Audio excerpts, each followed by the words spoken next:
Welcome to the fourth part of 6G-Cloud Warsaw University of Technology demonstration, which is the AI function change. Before showing the testbed implementation, we will briefly present the workflow. All the details are presented in the deliverable D5.2.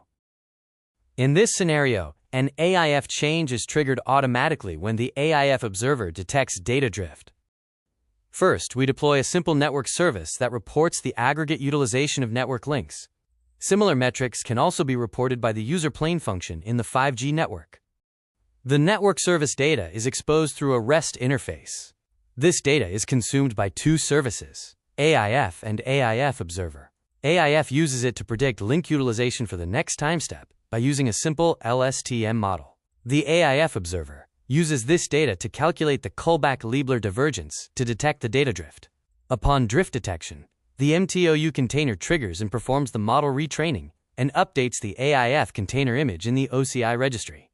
For simplification, these capabilities are embedded inside a single MTOU component. Finally, the deployment of the updated image will be performed by Flux controllers based on the detected new image tag.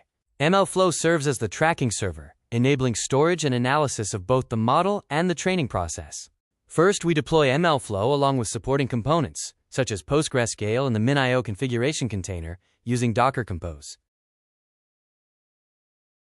Once AIMLF is ready, we can inspect the NS and AIF pods deployed in the Kubernetes cluster. Both pods are running and in a healthy state. During the update, we will follow the logs emitted by network service, AIF, and MTOU container. As it can be observed, network service periodically updates the recent links utilization. There are also API notifications that the samples are consumed, for now only by AIF. By inspecting AIF logs, we can see that the data is being fetched from the API and used to predict the next links utilization sample. To close the CI/CD loop, we deploy the MTOU container. It is deployed externally to the resource partition, but within the same network as AIMLF. Once the container is up and running, it already reports the data fetched from network service. Before the data observer starts data drift monitoring, it needs to buffer the pre-configured number of samples. In the meantime, we will inspect the AIMLF server and container registry. First, there are no registered experiments or models in AIMLF yet. Moving on to the container registry, the last tag of AIF container is 1.0.10. It is the image deployed in the resource partition. As the update process is lengthy, portions of the video are shown at an accelerated speed. The observer is already monitoring the data drift. As it can be seen, the calculated KL divergence for the buffered data has already crossed the preset threshold. This indicates the substantial data drift, which may impact the quality of AIF inference. The MTOU immediately performs AIF model retraining. During the processes, MTOU pushes the recorded AI model quality metrics to AIMLF.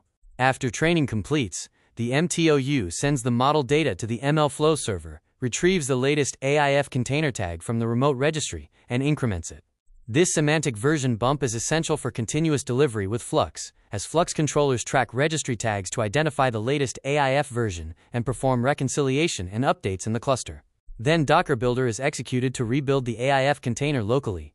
Immediately after the successful build, MTOU logs in to the remote container registry and pushes the image with the new tag. The container is finally updated and pushed to the registry. Let's confirm that. After browser refresh, we can see the new tag 1.0.11, which is the new version of the AIF with the retrained LSTM prediction model. Almost immediately after the image update, the AIF container running in the cluster is being replaced by our AIMLF setup. The new container image is being downloaded and container is initialized by Kubernetes. The old version of AIF operates until the new one is up and running. Once operational, the old pod is terminated, which concludes the AIF change procedure. For the final recap, we can inspect the AIF model update process record that was stored in the AIMLF server. We can see the registered training session. In the Model Metrics tab, we can see the accuracy of the LSTM model during training obtained for the training and validation sets. As the final confirmation of the AIF change, we can inspect the latest changes to the manifest that have been done by Flux controllers. When we view the latest commit, we can see that the image tag in the deployment has been incremented, which led to the update in the cluster. Finally, in the commit message, we can see some details regarding Flux resources that triggered this update. This part concludes the demonstration of the AIF Change workflow and completes the overall demonstration of the 6G-Cloud framework deployed at the premises of Warsaw University of Technology. Thank you for watching.